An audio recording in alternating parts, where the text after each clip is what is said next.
Project Sylpheed. Time to play Who's Gonna Die? First up is Katana, our wide-eyed, blue-haired protagonist. Even though he produces more wine than the Napa Valley, you can't kill off your main character. We'll fly together again. How about the spunky Ellen? Sure, she's got the personality of cardboard, but she has to kiss Katana later on.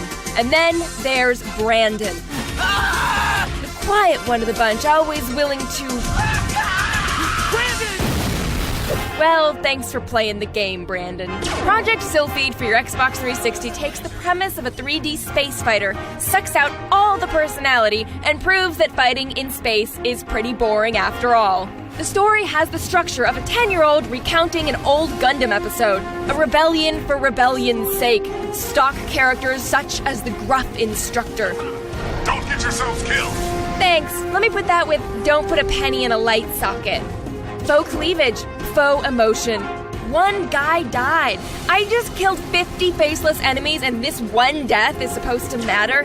It was Brandon, for crying out loud. Ready to go flying?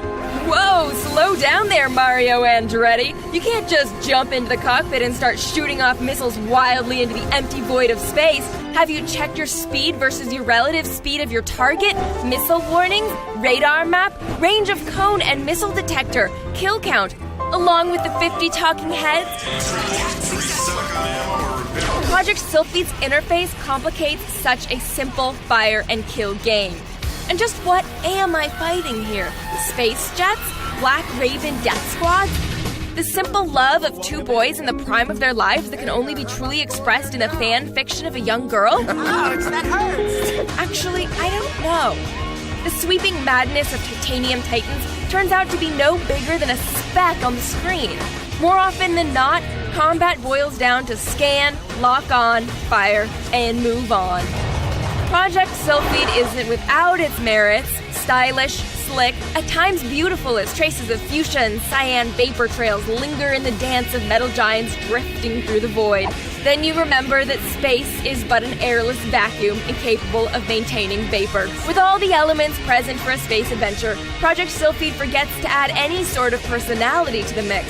That's why we're giving this little space opera 2 screaming Brandons out of 5. Catch an all-new X-Play, weeknights at 8, only on G4.